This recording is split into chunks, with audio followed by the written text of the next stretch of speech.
अतुलितबलधामं हेमशैलाभदेहं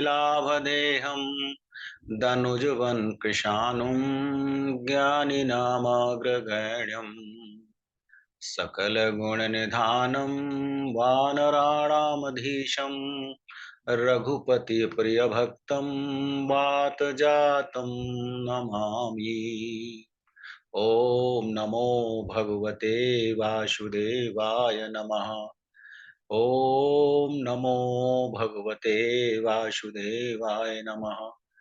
ॐ नमो भगवते वासुदेवाय नमः। देवियों एवं सज्जनों, गोस्वामी तुलसीदास जी महाराज द्वारा विरचित श्री रामचरितमानस के कतिपय व्यवहारिक प्रसंगों की श्रृंखला में अपना मंतव्य प्रस्तुत करने हेतु आप सबके समक्ष समुपस्थित हूं। मानस प्रणेता गोस्वामी जी महाराज के परम आराध्य प्रभु श्री राम के त्रेता युग में अवतार धारण करने पर उनके द्वारा की गई लीलाओं का गान अत्यंत ही रोचक एवं सहज स्वरूप में किया गया है। गोस्वामी जी महाराज ने अयोध्या नरेश महाराज दशरथ नंदन परब्रह्म परमेश्वर प्रभु श्री राम के प्राकट्य से लेकर उनके परम धाम तक जाने का विस्तृत विवेचन प्रस्तुत किया है। गोस्वामी जी महाराज ने प्रभु श्री राम के कमलवत चरणों के प्रति अपनी भक्ति से उत्तम ज्ञान अर्जित करके ऐसे महान ग्रंथ की रचना की है जो संपूर्ण विश्व में जन जन के अंतर मन में विद्यमान है। जिस प्रकार से राम प्रकृति के रोम रोम में विद्यमान है, उसी प्रकार से श्री रामचरितमानस भी सामान्य तौर पर संपूर्ण विश्व में अत्यधिक पढ़ा एवं समझा जाने वाला महान ग्रंथ बन चुका है। प्रभु श्री राम लंकाधिपति रावण के अत्याचारों से पीड़ित मानवता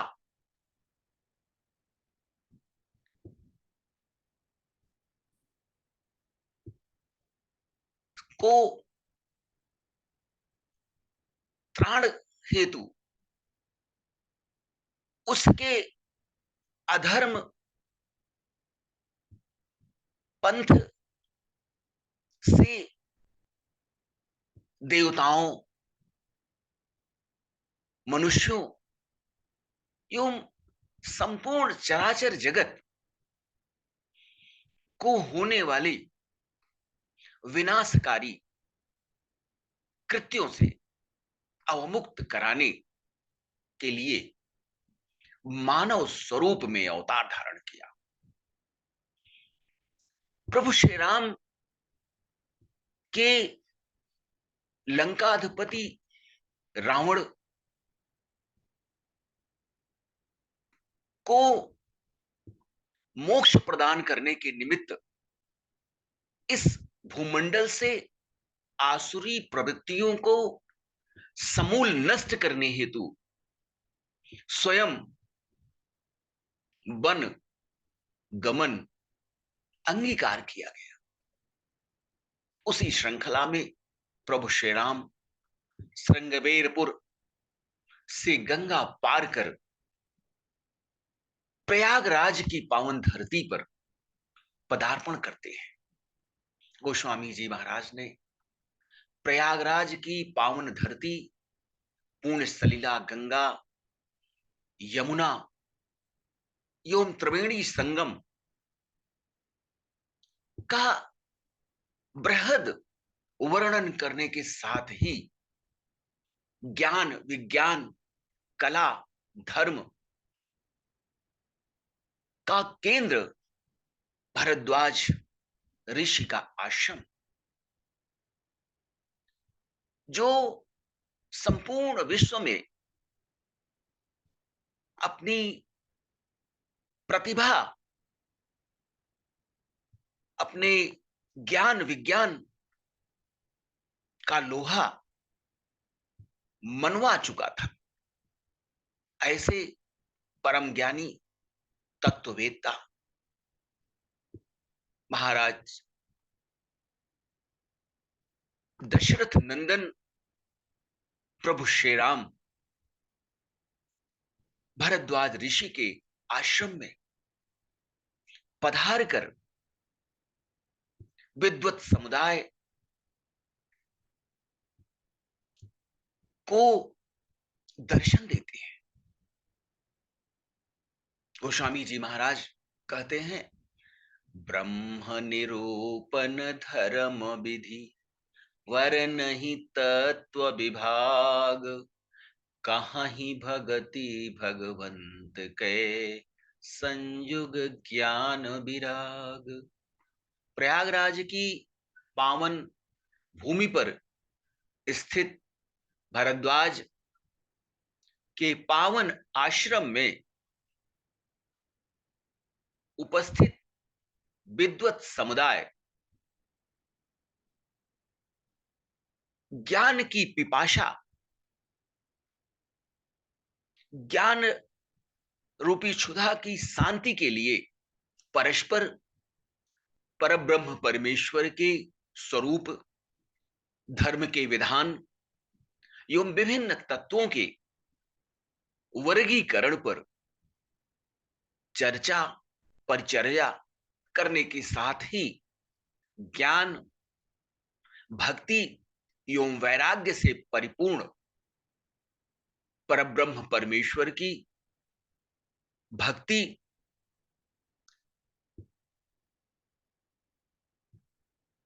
का श्रवण करते हैं।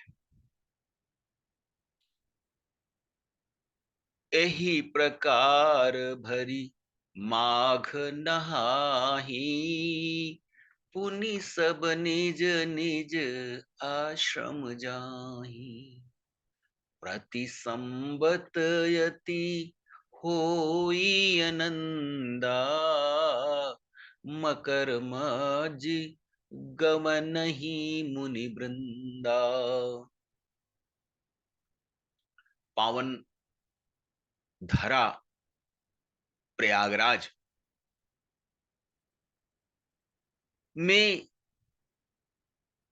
माघ के पवित्र मास में संपूर्ण भूमंडल से जन समुदाय एकत्र होकर गंगा, यमुना एवं पुण्य सलिला अदृश्य सरस्वती के पावन संगम में स्नान करके संतों की अमृतमयी रसपूर्ण वाणी का श्रवण रूपी रसपान करके सभी अपने अपने निवास को वापस जाते हैं। इस प्रकार प्रत्येक वर्ष यह पवित्र आश्रम एवं तीर्थराज प्रयाग धर्म, आस्था एवं विश्वास की अलख जमाकर मनुष्यों में सदाचार, नैतिकता, ज्ञान, विज्ञान, वैराग्य एवं धर्म के आचरण की शिक्षा का महानतम केंद्र था।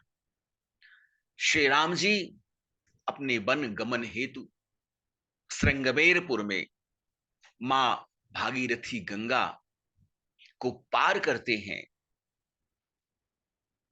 किंतु श्रृंगबेरपुर की पवित्र भूमि पर गंगा पार करने के पूर्व वहां रात्रि निवास भी करते हैं।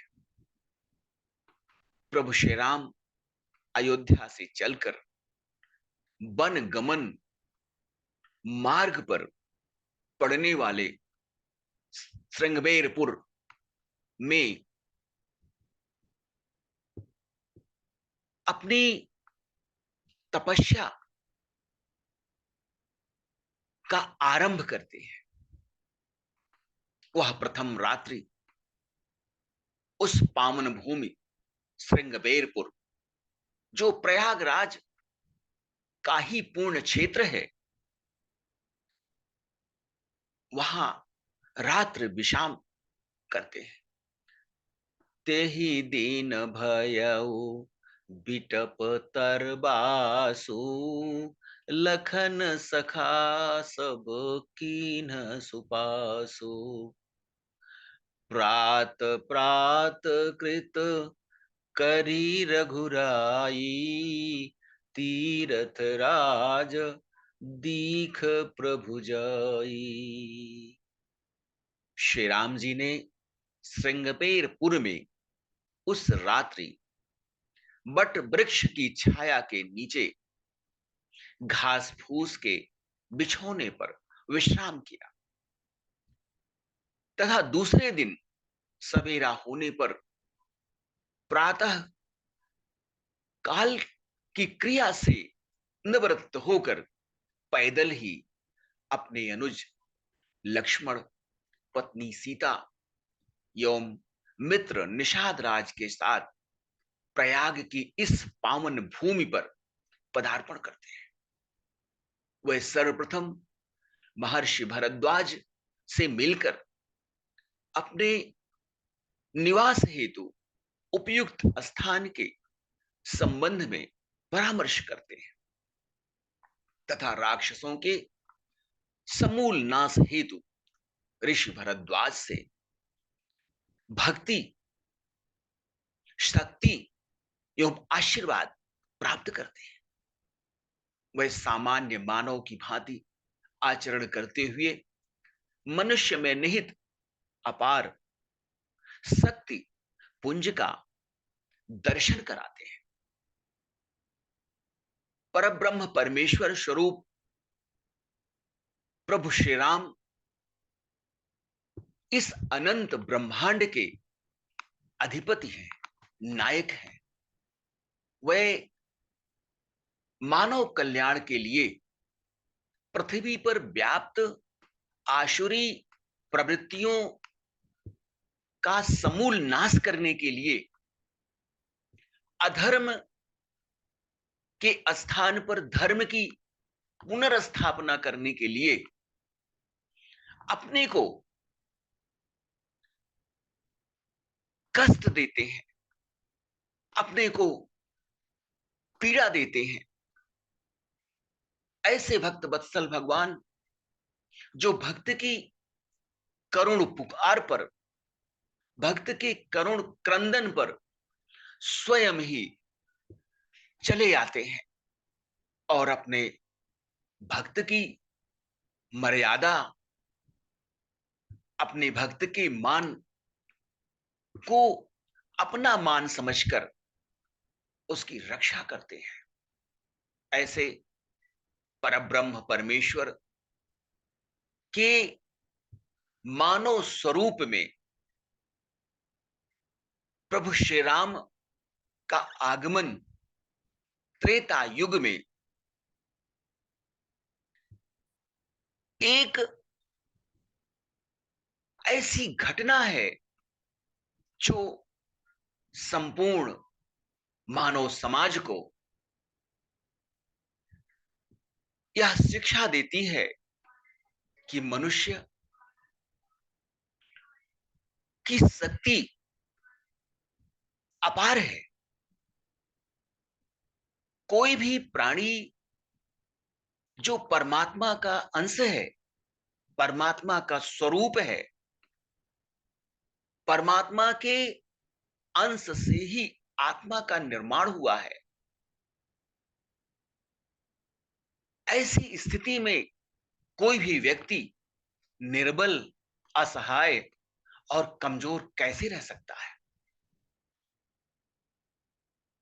मनुष्य जब अपने को उस परब्रह्म परमेश्वर की सत्ता से पृथक कर लेता है, अहंकार रूपी अंधकार में डूब जाता है, अपनी बल, अपनी शक्ति, अपने सामर्थ्य पर अभिमान करने लगता है, तब वह परब्रह्म परमेश्वर उस प्राणी की, उस जीव की, उस आत्मा की मदद करना उचित नहीं समझता है। जब मनुष्य में यह भ्रम हो जाता है कि वह सामर्थ्यवान है, शक्तिवान है, करता है, उस दशा में वह परब्रह्म परमेश्वर अपने को, अपनी भक्ति को उस मनुष्य से दूर कर देता है और वह मनुष्य दुख, पाप, बुराई के अंधकार में आकंठ डूबता चला जाता है। प्रत्येक प्राणी जो उस परब्रह्म परमेश्वर का स्वरूप है, उसका अंश है, उसे सदैव उस परमेश्वर के प्रति कृतज्ञ होना चाहिए और अपने द्वारा किए गए समस्त कर्मों को उस परब्रह्म परमेश्वर को अनवरत समर्पित करने चाहिए। यही धर्म का सार तत्व है और यही वास्तविक ज्ञान है।